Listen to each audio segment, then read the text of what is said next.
पेण तालुक्यातील बाळगंगा धरण प्रकल्पासाठी जमिनी संपादित करून 16 वर्ष लोटली आहेत, तरी प्रकल्प अद्याप प्रलंबित आहे। त्यामुळे आपल्या हक्काच्या जमिनींचा सातबारा पुन्हा नावावर व्हावा या प्रमुख मागणीसाठी प्रकल्पग्रस्त शेतकरी आता आक्रमक झाले आहेत। येत्या शुक्रवारी 27 फेब्रुवारी रोजी सकाळी 11 वाजल्यापासून पेण येथील उपविभागीय अधिकारी कार्यालयासमोर बाळगंगा जमीन हक्क सत्याग्रह आणि बेमुदत उपोषण करण्यात येणार आहे। या संदर्भात प्रकल्पग्रस्तांनी प्रांत अधिकारी प्रवीण पवार यांना लेखी निवेदन दिले। 2013च्या भूमी संपादन कायद्यातील कलम 101 नुसार संपादित जमीन 5 वर्षे वापरली नसल्यास ती मूळ मालकाला परत देण्याची कायदेशीर तरतूद आहे। बाळगंगा प्रकल्पात 9 गावे आणि 13 आदिवासी वाड्यांमधील सुमारे 3800 कुटुंब बाधित झाली आहेत। तब्बल 1240 हेक्टर जमिनीचा प्रश्न यामुळे ऐरणीवर आला।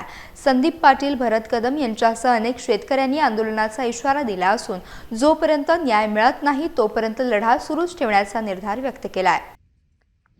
गावकऱ्यांच्या व्यथा अशा आहेत की जर शासनाला या धरणाची गरज नाही, आता प्रकल्पग्रस्तांना आम्हाला असं वाटायला लागलं आहे की शासनाला धरणाची गरज नाही, म्हणून सर्वसामान्य प्रकल्पग्रस्त असा विचार करायला लागला आहे की आता आमची रस्त्यावरची लढाई न लढता आम्ही आता बेमुदत आंदोलन करणार आहोत। ते आंदोलन अशासाठी करणार आहोत, जर शासन धरणाचं कामच म्हणजे पुनर्वसनच करणार नसेल तर आमचं म्हणणं असं आहे, मग आमच्या जमिनी आणि आमची घरं आमच्या ताब्यात द्यावा। नंतर शासनाला कधी गरज लागेल तेव्हा वाढीव मोबदला देऊन त्याने नंतर घ्यावा। आता तरी तर त्या जमिनी आमच्या परत द्यावा, ह्याच बेसिकवर आम्ही आता उपोषण करणार आहोत। 17 वर्ष शासनाने आमच्याकडे खूप प्रचंड दुर्लक्ष केलेलं आहे। आज आमची घरं मोडकली चालली आहेत, आज आमच्या जमिनीला नुकसान भरपाई मिळत नाही।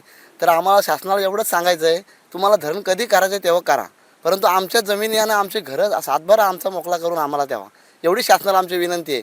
आम्ही शासनाला एवढा आता इशारा देतोय की आम्ही आता गप्प बसणार नाही, आम्ही रस्त्याची लढाई तर लढूच। शासनाचं जे शासकीय जे कार्यालय आहेत त्यांना सुद्धा कुलूप लावण्याची आम्ही तयारी ठेवणार आहोत।